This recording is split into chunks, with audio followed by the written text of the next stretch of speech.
Isso aí, muito bem. Já estou aqui batendo um papo com o meu próximo convidado. Já está aqui ao meu lado, Carlos Santos, jornalista. Cara, eu achei uma coisa muito curiosa a forma como você colocou sua própria biografia no Instagram.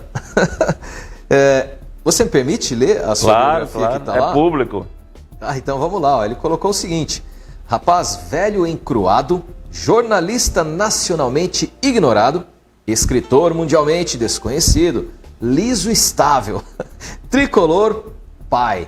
Esse aqui é o meu convidado, Carlos Santos, quase 38 anos na profissão. É verdade. E eu vou fazer uma redundância para a gente iniciar aqui, Carlos. A redundância é aquela história, vamos começar do começo. Tá certo. Quando você ainda era estudante, depois a gente vai chegar e passear por vários trabalhos seus dentro da comunicação, tá? Certo. Mas quando ainda estudante, em que momento você decidiu que ia para o jornalismo? Ou você é um dos profissionais, eu já tive alguns profissionais aqui também que disseram o seguinte: não fui eu que escolhi a profissão, foi a profissão que acabou me escolhendo. E aí eu deixo essa pergunta para você. Você, quando estudante, estudou por onde? E o que te chamou a atenção aí para o jornalismo? Olha, na verdade, eu faço parte dessa legião de ungidos, escolhidos. E pode parecer até uma coisa assim de excepcionalidade, né? Até mítica e de outra dimensão, mas eu vejo com naturalidade. Eu fui escolhido pela profissão e me sinto uma pessoa extremamente abençoada. Que bom. Porque faz quase 38 anos que eu não trabalho, né? Porque é algo tão salutar, tão bom, tão agradável, acordar cedo e dormir tarde, para fazer o que se gosta, que às vezes eu só percebo a exaustão quando paro. Eu disse, rapaz, eu esqueci de almoçar. Eita, nem jantei.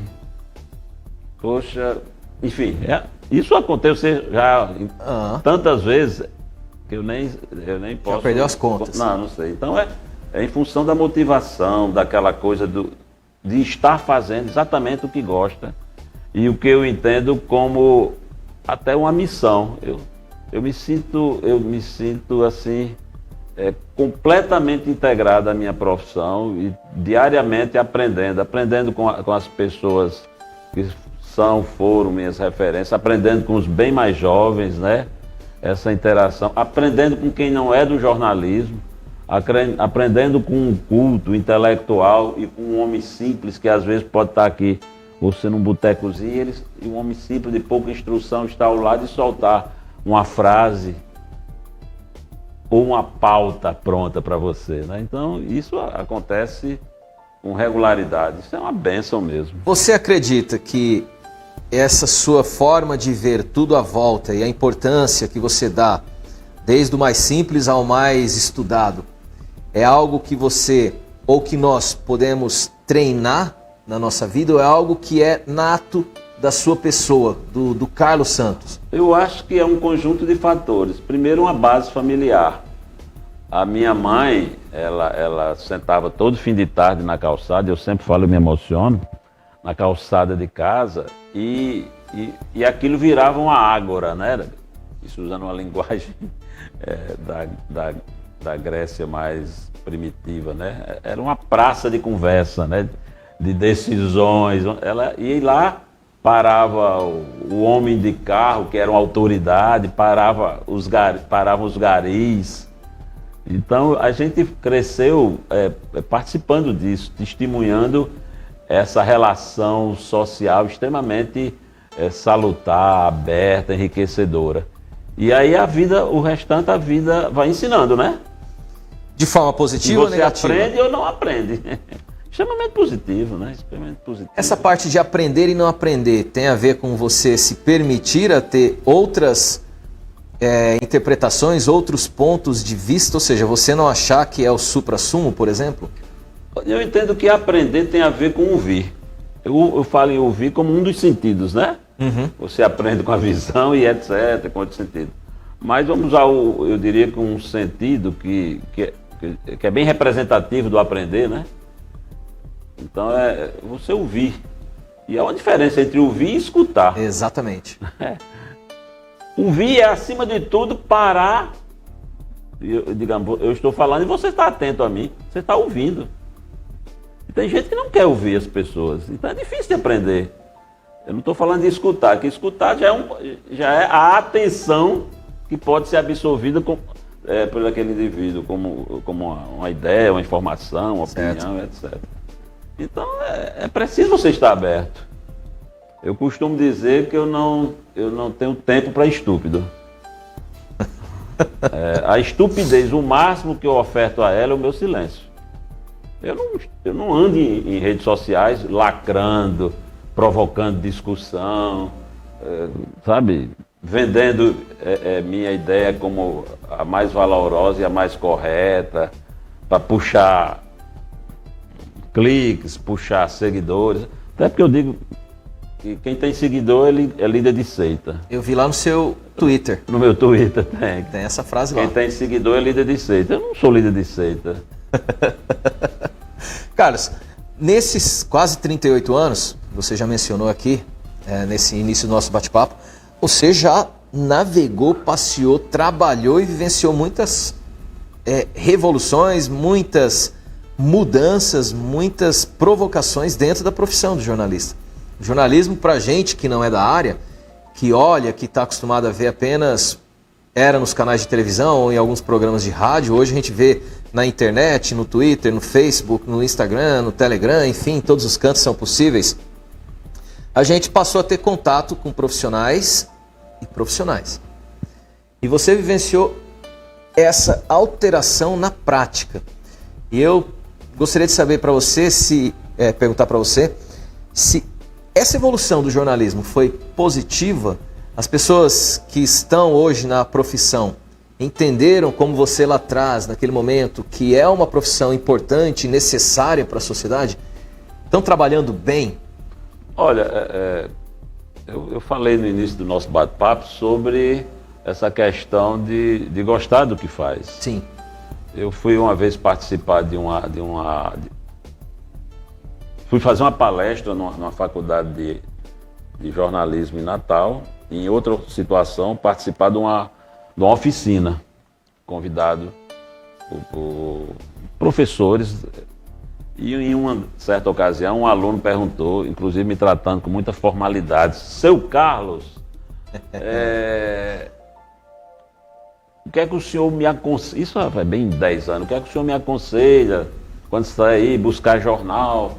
A internet ainda era uma coisa que estava começando a ganhar um corpo, blogs, etc. Buscar rádio, jornal, não sei o que e tal. Como fonte para leitura? De trabalho, o foco Sim. da sua atividade profissional. Eu disse: olha, primeiro de tudo você tem que fazer uma pergunta a você. É isso que você quer? Você quer ser jornalista? Você quer ser um comunicador social? Você entende que é sua profissão? Você se imagina daqui a 20, 30, 40 anos, velhinho, fazendo isso? Se a resposta for sim, não pare. Se você tiver dúvida, pare e reflita. Outro me perguntou: qual é o futuro do jornalismo? Eu disse: o futuro do jornalismo é o jornalista. Em qualquer tempo. É verdade. Quer dizer, eu trabalhei e trabalho em rádio, televisão, jornal impresso, criei o jornal via fax, estou no web jornalismo há 16, 17 anos, produção de livro, produção de revista, mentoria política, marketing, quer dizer, tudo tem uma relação, uma correlação. E eu costumo dizer que eu estou esperando que criem. Se eu não criar, pouco provável que eu não sou essa figura inventiva, mas se criarem outra plataforma, outra modalidade de se fazer jornalismo, provavelmente eu estarei lá. Vai acompanhar. Vou acompanhar. Então é isso. Se você não tem apetite, se você não tem identificação, e o que mudou nesses últimos tempos é que muita gente acha que por ter um endereço no Instagram, no Twitter, no Facebook, dando notícia, faz jornalismo. E não é assim. É verdade. Jornalismo tem método, gente. É método. O sujeito quer alargar os seus acessos, os seus cliques, aí passa, vê um acidente na esquina, faz uma filmagem e joga no seu Twitter, no seu Instagram, 1.000 pessoas, 2, 1 milhão de pessoas. Mas as pessoas que estão lá vão procurar os profissionais para saber a informação. Ela vira o destroço, um corpo despedaçado no chão, vira o sangue, aquele tumulto. Mas elas começam a fazer perguntas básicas do jornalismo, no factual. Quem foi? Quando foi? Onde foi? E assim por diante. E quem fez isso normalmente não tem as respostas, porque ele não tem método. E o jornalismo mesmo, ele não é tão básico assim, não é, Carlos? Não é tão básico. Ainda mais tão primitivo. Botou imagem. Aquela coisa. Não, a imagem fala por si só, a imagem fala por 1000 palavras. Necessariamente não. A televisão, por exemplo, ela é essencialmente imagem. Às vezes a imagem é o suficiente. Sim. A imagem é o máximo. Mas não é tudo. Né? Vocês têm métodos aqui. Um programa desse, você não chega aqui voando. Você tem que ter toda uma produção. Verdade, um planejamento. Um planejamento. Se você vai conversar comigo, conversar com a pessoa anterior que estava no estúdio, você estuda, você pesquisa, você interage, você conversa como você conversou preliminar. A gente se conhece há muito tempo, mas a gente sentou, a gente estava em um canto aí, a gente conversou, fazer uma preliminar dessa entrevista. É verdade. Quer dizer, você faz uma pesquisa nas redes sociais, conversa com gente que já trabalhou, para você dizer, eu vou conversar, eu já conheço muito do meu entrevistado. Então isso é jornalismo. O jornalismo tem método, o jornalismo é apuração de fatos. Às vezes você toma todos os cuidados, faz tudo que recomenda a regra e ainda sai errado. Você imagina quem faz sempre errado. E ensina errado, mostra errado. Mostra errado, e hoje tem faz muitas errado pessoas... e acha que o errado é o certo. E tem muitas pessoas que não têm um filtro, não é, Carlos? Que Não, acaba absorvendo o que vem, não importa de Porque não há quem um compromisso. Quem tem compromisso tem filtro. Ah, o filtro é perfeito? Não é. Não é perfeito. Eu estou em vários grupos de WhatsApp e nessa turbulência política, eu vi tanta aberração. Em alguns momentos eu cheguei para pessoas que eu tinha mais acesso e disse, rapaz, essa informação que você passou aí, esse print, isso está errado, isso não foi isso. Eles, não, mas é assim mesmo. Que resposta, né? Aí eu que disse, justificativa. olha, pela relação de amizade que eu tenho com você e tanto tempo que eu lhe conheço, não é assim mesmo. Tire isso da sua cabeça de achar que só quem tem o dever de postar o certo é o comunicador, o radialista, Não, meu amigo. Qualquer cidadão tem o dever de fazer o certo. Exato. Você distribuir o falso, saber que é falso. Pode inclusive chamar a atenção do comunicador de que aquilo não é real, não é verdade. E achar isso natural. Não, isso não é problema meu não. Quem quiser que conserte. É difícil. Acaba sendo uma ignorância. E aí aquela parte que você falou, não tem tempo para ignorantes, né? Se a pessoa vem com uma ignorância muito grande, tá bom.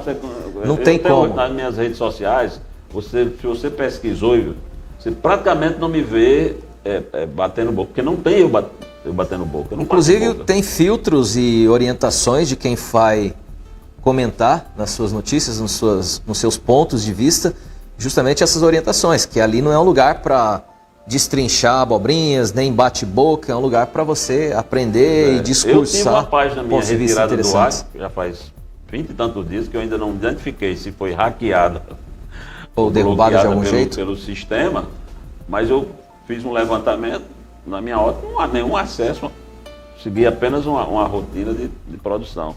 Mas pode ter ocorrido que alguém entrou com um comentário e imediatamente fez a denúncia para ser retirado.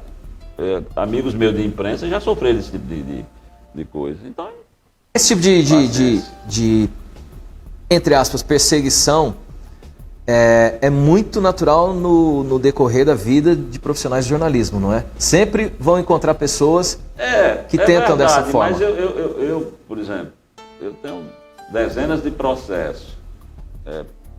Ganhei a enorme maioria, perdi uns poucos. Mas eu não me vejo como vítima, como mártir, nem como herói. Como você se vê? Eu me vejo como um profissional de verdade vocacionado e apaixonado pelo que faz. As pessoas conseguem te ver dessa mesma maneira, Carlos? Eu entendo que quem me acompanha há tanto tempo, mesmo num espaço menor, tem facilidade de identificar esse perfil. tenho muita facilidade. Devido à sua transparência, então, eu né? tenho pessoas que acompanham o meu trabalho desde o começo. Eu tenho outras que acompanham há muito pouco tempo. Eu não sou uma celebridade, eu não sou uma subcelebridade, eu não sou influencer.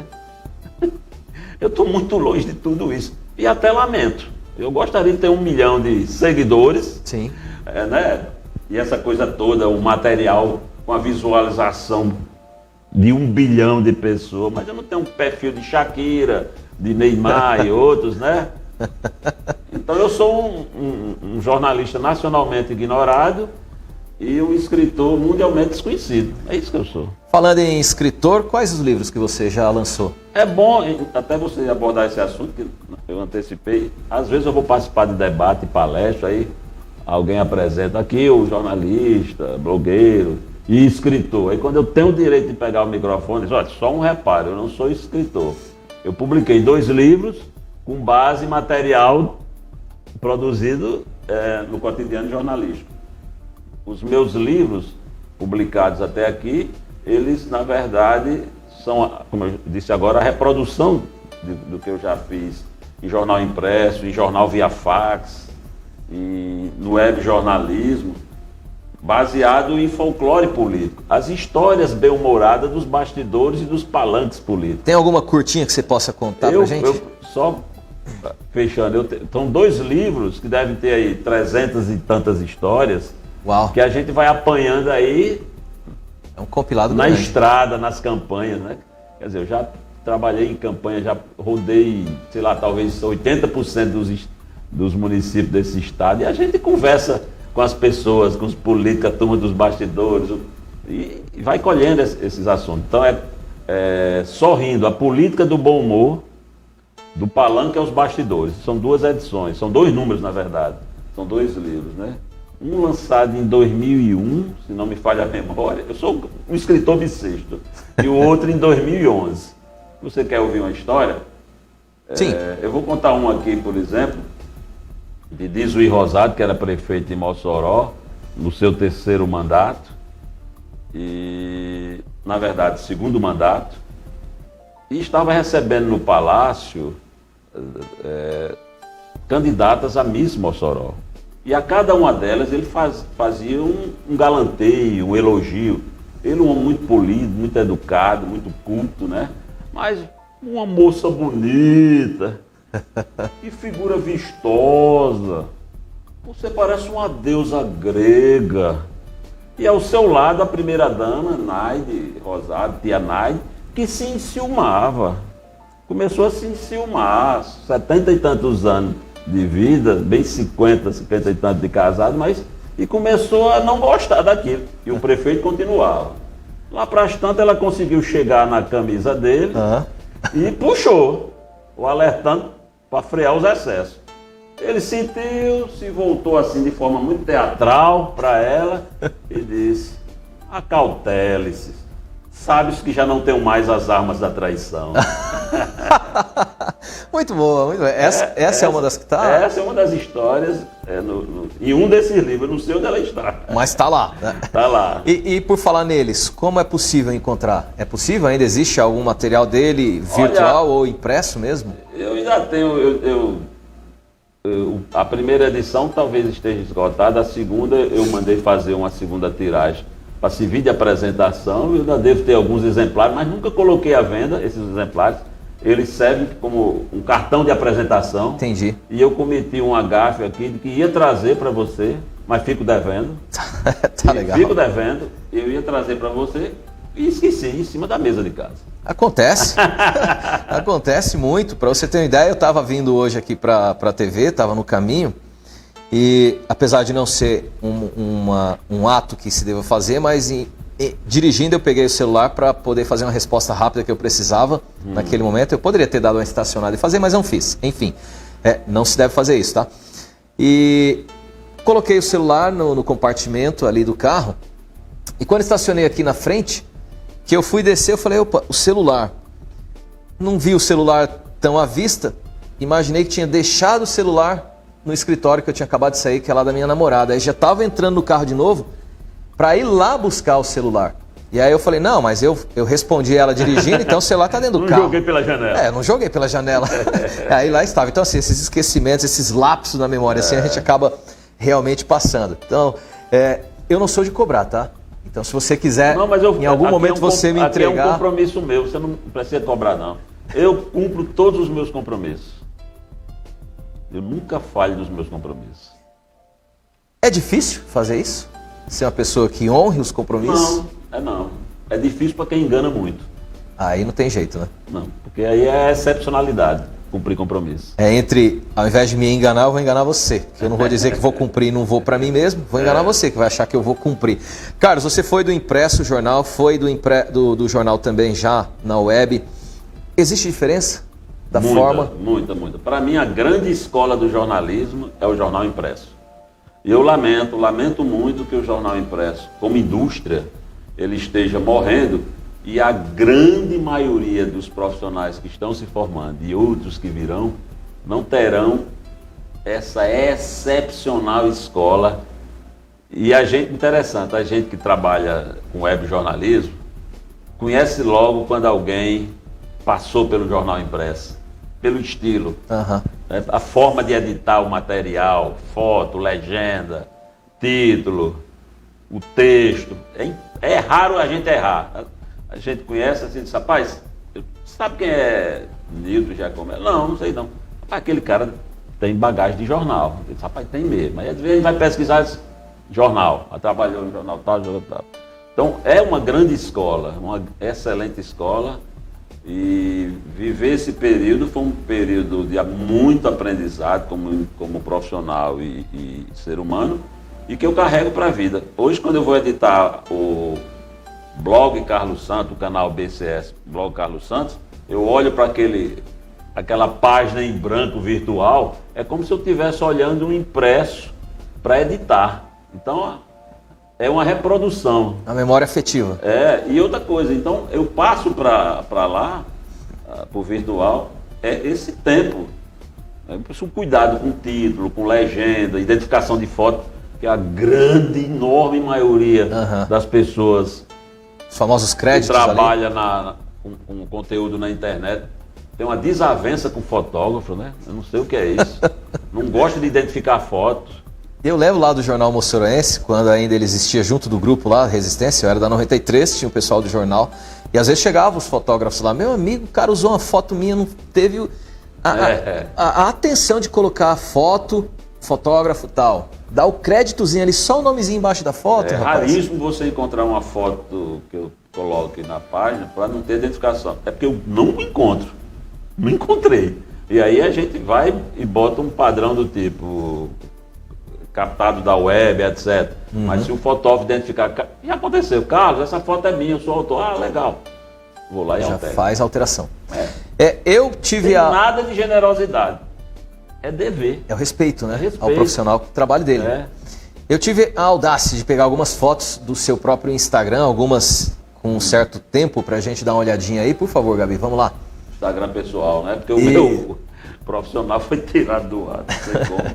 Bom, aí um momento de lazer, tá ali você que é tricolor, você é torcedor do Fluminense, não é isso? Tá aí ao lado do Tássio Garcia, um abraço pro Tássio Garcia. Tássio é um amigo de adolescência. Nessas horas, a conversa é profissional ou realmente aproveita para descontrair e bater papo sobre... Normalmente não é profissional. Não é profissional. Quando eu saio com família, com amigos, a conversa sobre a minha atividade, sobre política, só se for provocado e dependendo assim... A gente já tira de banda, tirar o plug.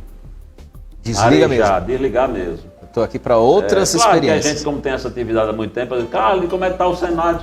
Cara, rapaz, muito confuso. Aí você usa um clichê, um lugar comum, mas acompanhe lá a página, que a gente está abordando. Tá? Amanhã eu falo sobre isso.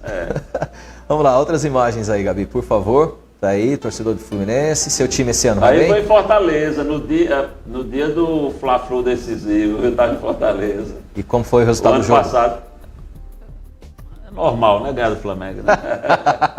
Meus amigos aí, flamenguistas, não gostam não. Flamenguistas ali no Master. Meus amigos rubro-negros não gostam não, mas não tem nenhuma inimizade não, é só camaradagem.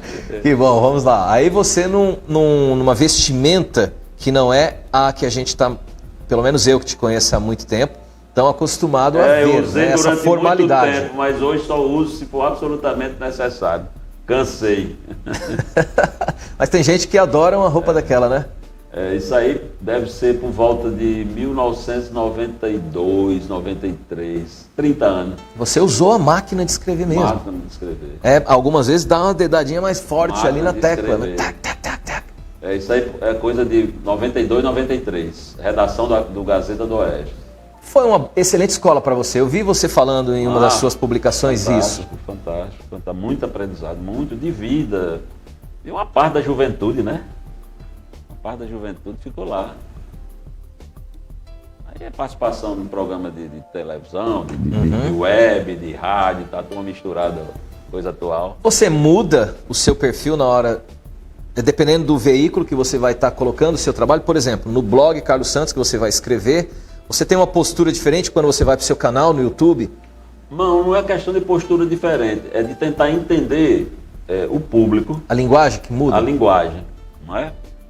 Por exemplo, no rádio você ajusta uma linguagem, não é que você mude de opinião, você ajusta a linguagem. Certo. Você vai escrever, por exemplo, numa página como é a minha, você tem um certo formalismo. E às vezes eu fujo desse formalismo numa crônica, numa nota curta, né?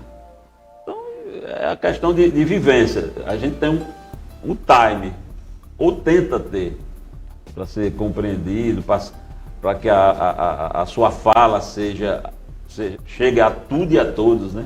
Quando isso não acontece, quando você não é bem compreendido naquilo que você falou, como que você se posiciona? Você deixa para lá, você tenta fazer com que a pessoa realmente entenda qual foi o seu ponto de vista, a sua comunicação? É aí onde está a questão do respeito. Você abre a sua página e tem um camarada lá lhe insultando. Ele não quer entender. Às vezes ele nem leu, só leu o título. Ou se leu, não entendeu. Não, normalmente leu o título só, aí está lhe insultando. Não merece resposta. Aí de uma hora para outra você encontra lá uma pessoa que você sabe que lhe respeita e não entendeu. Ou eu não soube me expressar. Pode acontecer também. Pode, já aconteceu. E eu já pedi desculpa. Eu não fui claro, me desculpe. Na verdade eu quis dizer isso. Eu não escrevi bem, eu não falei bem. Não é vergonha assumir que erra, né, Carlos? Não. Já aconteceu muitas vezes. Uma vez há uma coisa interessante. Eu escrevi um texto e botei uma palavra errada. Eu estou tentando me lembrar. Acho que foi flecha.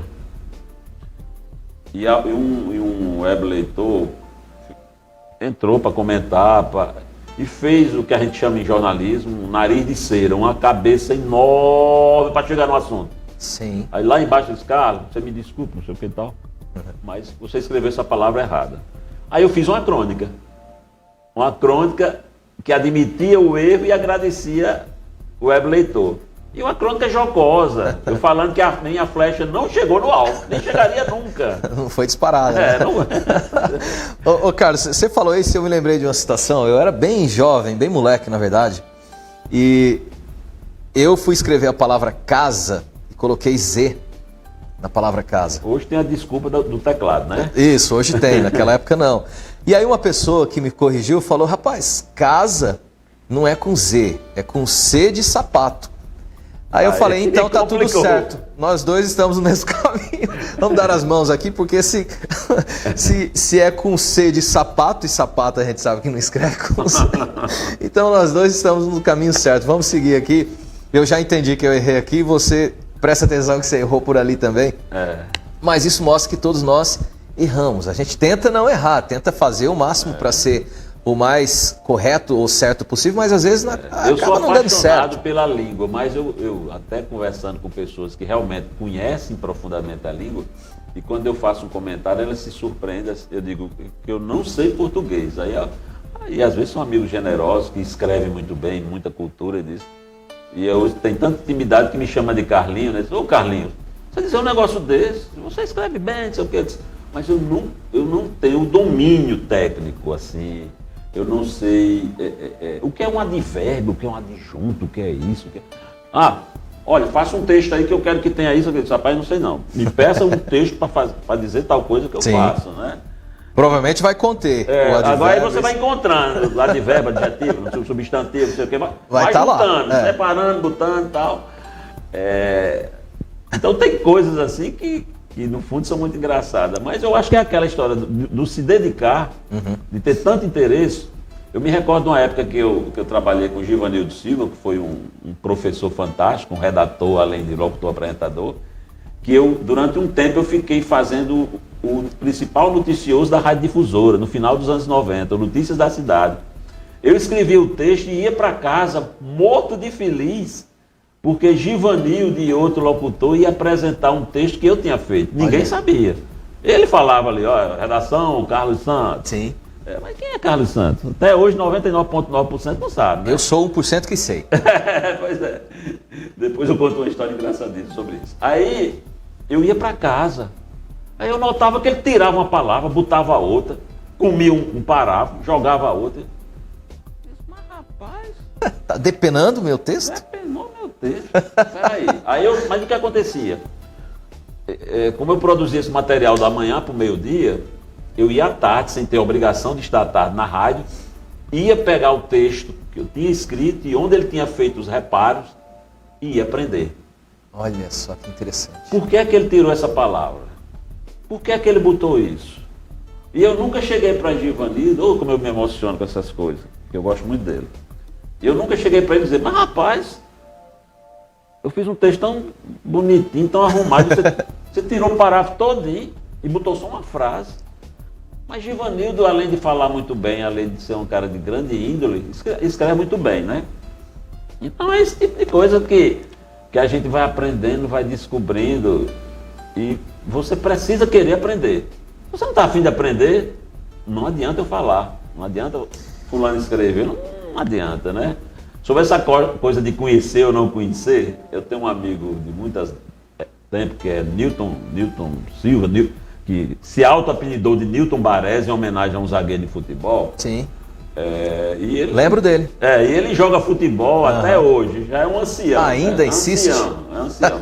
Aí a gente vinha de Natal, eu dando carona a ele, aí eu parei num posto de combustível em Laje, desci com a câmera, olhei para a moça que é frentista e disse, você já ouviu falar em Newton Baresi? Jogador nacionalmente ignorado e mundialmente desconhecido, e a moça se assustou. Não, eu disse, esse senhor é esse. Nunca ouvi falar.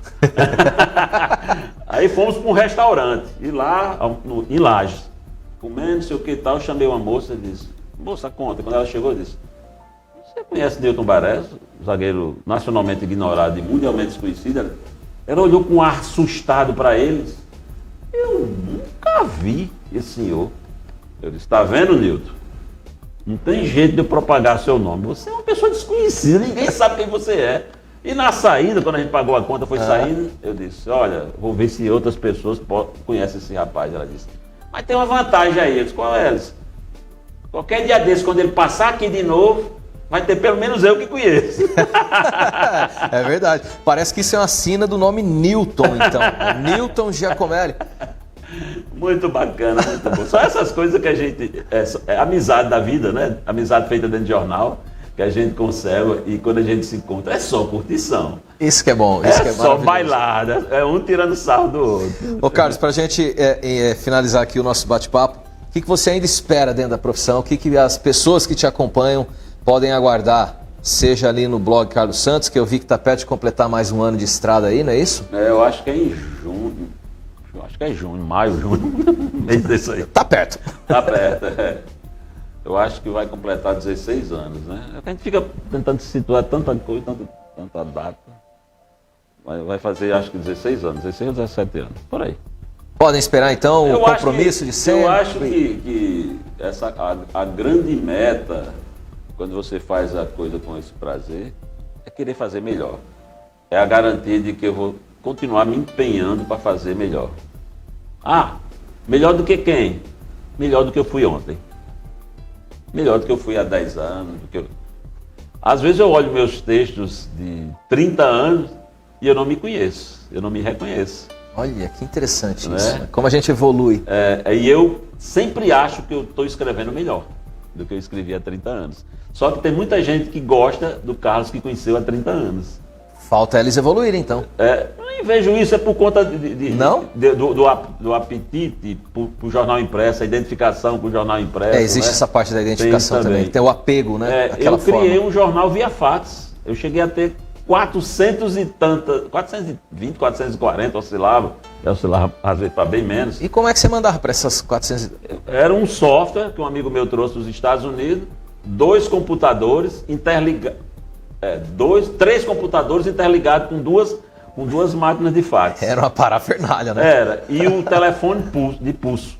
Puxa vida. Só que eu começava a passar esse jornal à meia-noite, e ele ficava cuspindo fax até 6, 7 da manhã, que era uma redução de 50% do pulso ali, né? Do custo. Mas na época, digamos, 1990, acho que foi de 97 a 2001, 2002, eu cheguei a pagar a valores nominais da época, R$3.000 de conta telefônica. Conta telefônica. Eu estou lhe falando há 20 e poucos anos. Que era uma fortuna isso aí. Uma fortuna. Mas eu entregava todo dia meu produto. E foi nessa época que eu tinha as páginas já pré-definidas, que eu pedi a alguém para montar, diagramar 16 capas, que eu aprendi a ter uma maior capacidade de síntese. Porque o jornal eu era muito laudatório. E nesse espaço que era microscópico, eu digo sempre, era um espaço de futebol de salão, eu tive que aprender a driblar. Antes eu jogava num campo de golfe. Né? Então, isso me deu, acho que, um grande avanço em termos de qualidade, de técnica, de síntese jornalística. Então você vê que do aperreio, da necessidade, da asfixia, sim, a gente se reinventa, a gente abre caminhos, melhora. E que venham as próximas redes sociais ou plataformas aí pela frente, que ele vai estar lá, pode ter certeza. Eu não sei fazer outra coisa, gente. Gente, isso foi um pouquinho só das histórias e da trajetória deste grande profissional, referência na cidade de Mossoró e no estado, nesses quase 38 anos dentro da profissão. Se você fazia parte dos 99% que não conhecia, agora seja bem-vindo aos 1% que conhece. Carlos Santos, obrigado pela atenção. Valeu, cara. Pela presença comigo. Satisfação mesmo. Beleza, pessoal. Obrigado pelo convite, obrigado à direção da emissora, aos telespectadores, aos internautas. Os internautas do blog Carlos Santos, do canal BCS, né, que me acompanham diariamente. É sempre muito salutar, não falar de mim, falar da profissão, falar da atividade. E, se possível, contribuir para aqueles que têm dúvida. Entra ou não entra? Eu espero ter demovido muita gente do interesse de ser jornalista. Gente que não tem vocação. E tenha conseguido, ou venha conseguir, porque isso ainda vai se propagar, a estimular aquele que sentiu que é o caminho. Maravilha, que esses ensinamentos fiquem aí então para você que está nos acompanhando. Mais uma vez, obrigado, Carlos. Eu vou a um rápido intervalo comercial, volto na sequência.